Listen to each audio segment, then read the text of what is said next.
जय श्री राम। अलख निरंजन।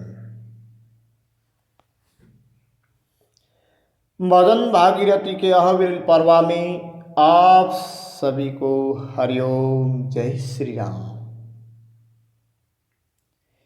मारवाड़ के महाऋख विशेष चल रहा है, जिसके प्रसंग में आज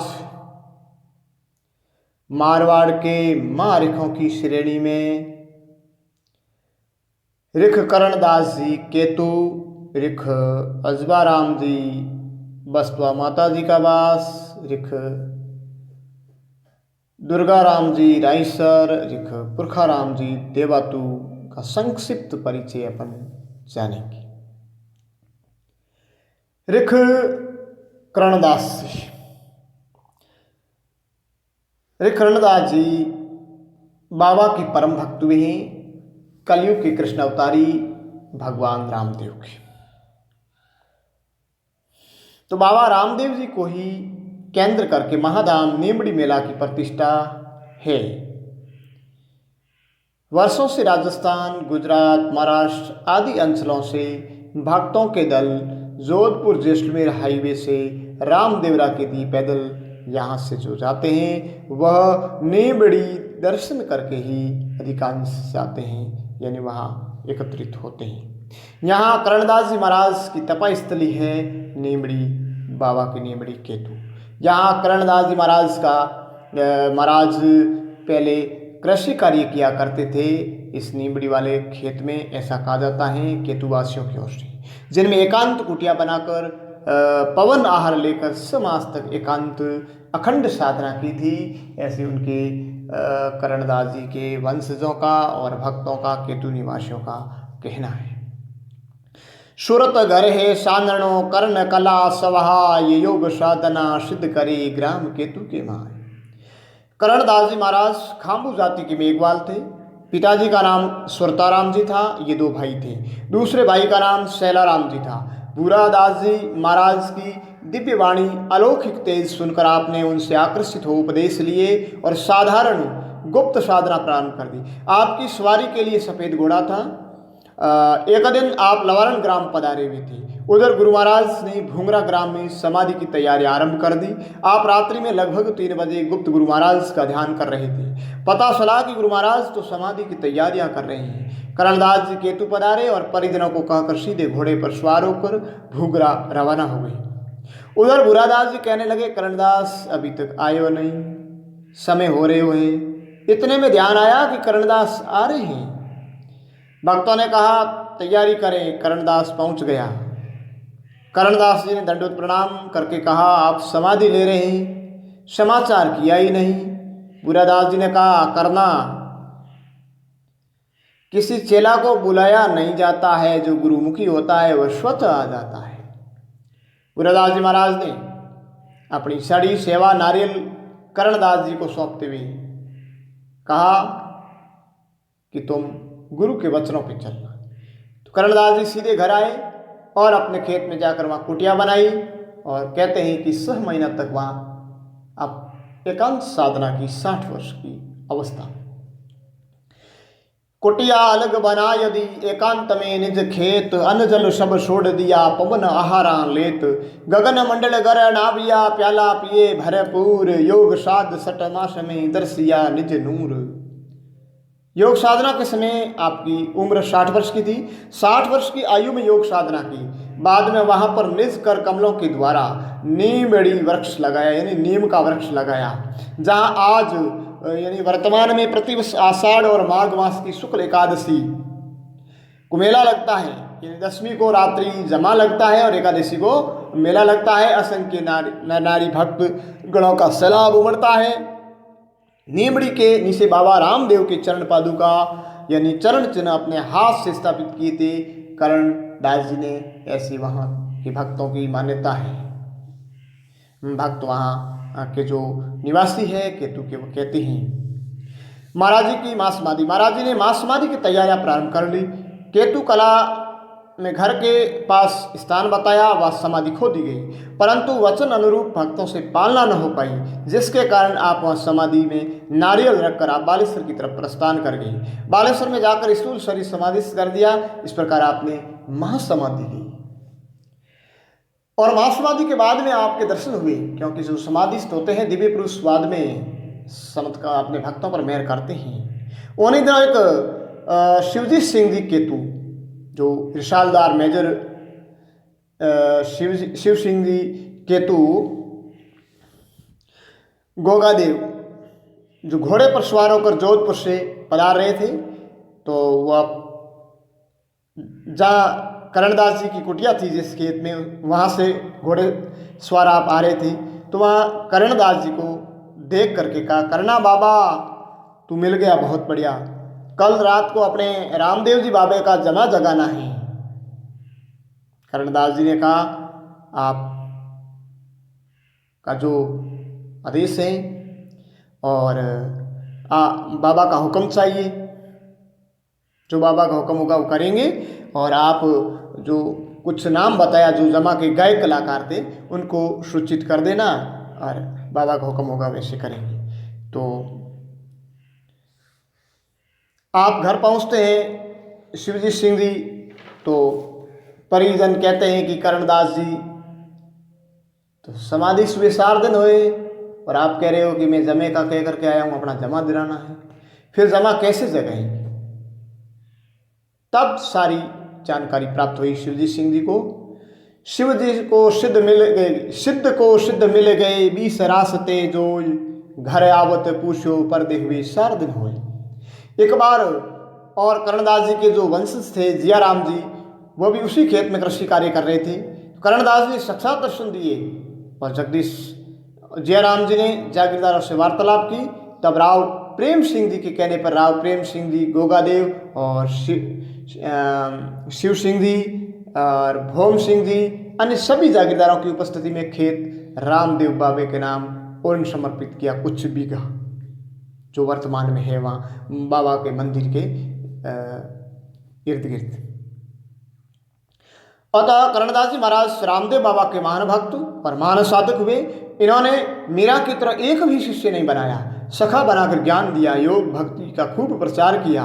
वर्तमान में आज भी भक्तों की मान्यता है, धारणा है कि चमड़ी संबंधी कोई भी रोग, कोष्ठ या फोड़े, फुंसी इत्यादि जो होते हैं, अगर हो जाए तो समाधि स्थल पर ऋखियों द्वारा आराधना करने से ठीक हो जाते हैं। वहाँ की परिक्रमा और आखा बबूती लगाने से वो ठीक हो जाते हैं, ऐसा कहना है करणदास जी महाराज। बोलिए रामदेव जी महाराज की जय हो।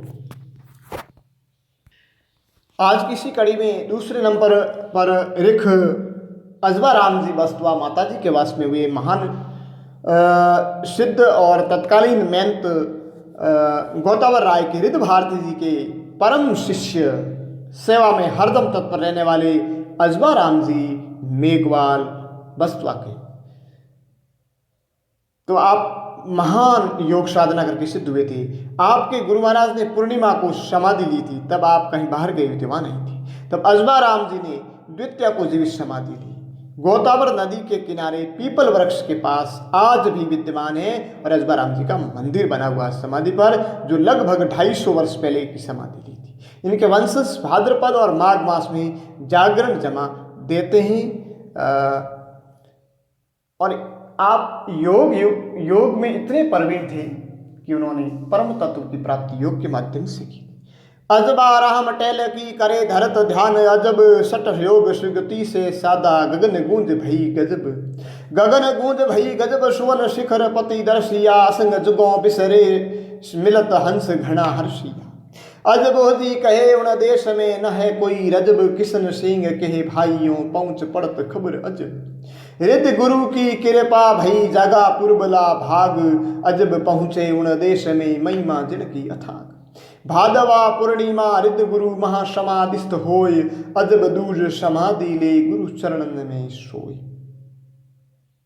तो अजबाराम जी महाराज भादवा की दूज पूर्णिमा को गुरु महाराज ने समाधि ली और आसोस की 20 को आपने समाधि लेकर के समाधिस्थ किया शरीर और एक महान योगी हुई, उच्च कोटि की। अच्छे संत हुए। इसी कड़ी में तीसरे नंबर पर एक देवातु के पुरखा राम जी कड़ेला मेघवाल संत हुए। यानी इस ऋख वंश में गृहस्थ का निर्वहन करते हुए, सारे कर्तव्यों का निर्वहन करते हुए, किसी प्रकार का दिखावा, ढोंग और पाखंड से कोसों दूर रहते हुए, लोभ लालच से दूर रहते हुए ऐसी गुप्त साधनाएं की है जिन असंख्य ऋख में ऐसे सिद्ध योगी हुए हैं जो गुप्त किसी को पता नहीं पड़ा है। अंतिम समय में जब उनको पता पड़ा है, जब वो जीव समाधि के लिए कह देते हैं, अपनी मृत्यु के विषय में कह देते हैं या किसी को कुछ वचन दे देते हैं, तब जाकर के ज्ञात होता है कि वास्तव में ये भजन करते थे। तो इसी कड़ी में पुरखा राम जी जो कड़ेला मेघवाल देवातु के हुए हैं, ऋख गृहस्थ में रहते हुए एक महान गुप्त संत हुए हैं। आपका अवतरण शेरगढ़ तहसील के देवातु नामक ग्राम में ऋख वंश में हुआ। गुरुद्वारा था आपका गोडवाड़ में था। वहाँ पर कभी कभार जाया करते थे, बाकी समय में घर का कामकाज देखते। किसी ने भी कभी भी माला जप करते हुए नहीं देखा।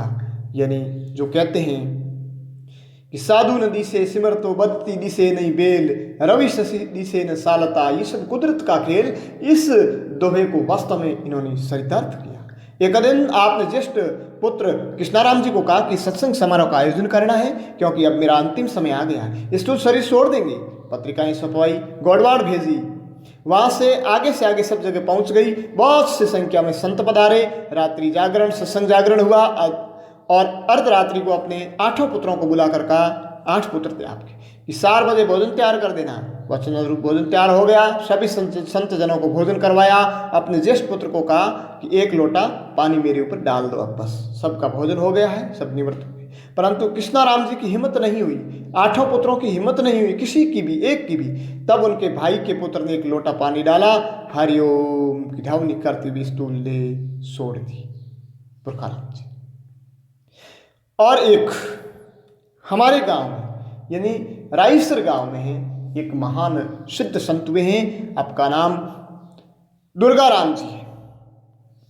दुर्गा राम पुत्र श्री चैनाराम भाटिया जाति के मेघवाल यानी ऋख हुए हैं। और गृहस्थ में रहते हुए, घर का काम करते हुए निर्विकल्प समाधि तक पहुंच गई, उच्च कोटि के साधक में। आपका आविर्भाव रायसर ग्राम में ऋख वंश में चैनाराम भाटिया के घर में था। यानी आपने गृहस्थ का पूर्ण रूपेण कर्तव्य निर्वहन किया।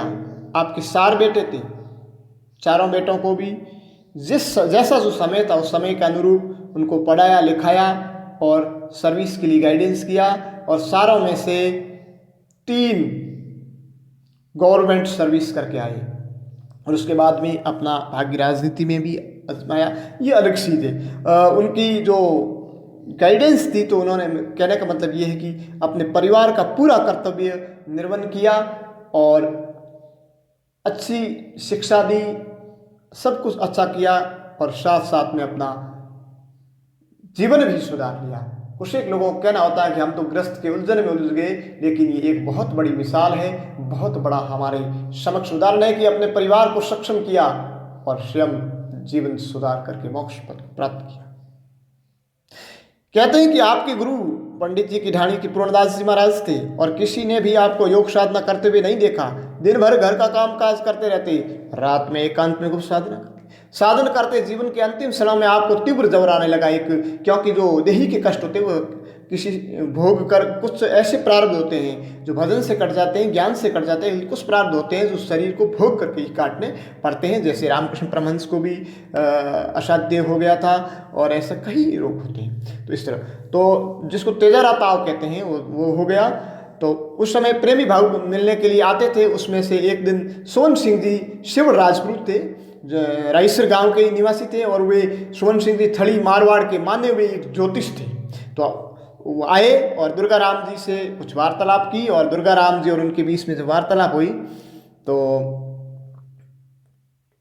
सोन सिंह जी ने देखा कि इतना भयंकर ज्वर है, परंतु उनकी आंख और वाणी में बहुत तेज झलक रहा है, तनिक भी चेहरे पर उदासी नहीं है। फिर बात में दुर्गा राम जी ने कहा कि सोन सिंह जी आप माघ शुक्ला बीज को सोन सिंह जी अब मैं माघ शुक्ला बीज जो आने वाली है आगे, उसमें स्थूल शरीर छोड़ दूंगा। अब स्थूल शरीर का ये जो है नहीं रखेंगे हम। तो सोन सिंह जी ने कहा कि माघ शुक्ला आदित्य को तो मंगलवार आ रहा है, क्योंकि ज्योतिष के जानकार थे, उसी समय उन्होंने गणना करके बता दिया। समाधि खुदेगी नहीं, तो दुर्गाराम ने कहा कि एक दिन आगे पीछे कर लेंगे क्या है। अतः अंत में कहते हैं कि एक दिन पहले विक्रम संवत 2000 शब्दा में माघ शुक्ला एकम सोमवार को स्थूल शरीर समाधिस्थ कर दिया, कह करके जीवंत समाधि की तरह। तो एक महान उच्च कोटि के योगी हुए जो गिरी कंदराओं हिमालय की तलहटी में जाकर के योग साध करके सिद्ध होते हैं, वही सिद्ध साधना ग्रस्त का निर्वहन करते हुए, ग्रस्त एक तपोवन है इसको सरितार्थ करते हुए आपने घर परिवार में ही वो सिद्धि हासिल कर ली। दुर्गा थे हरि दुर्गति चैन मेघ घरे आज, रवि गत जूं कर साधना भव भेदिया मिटाए।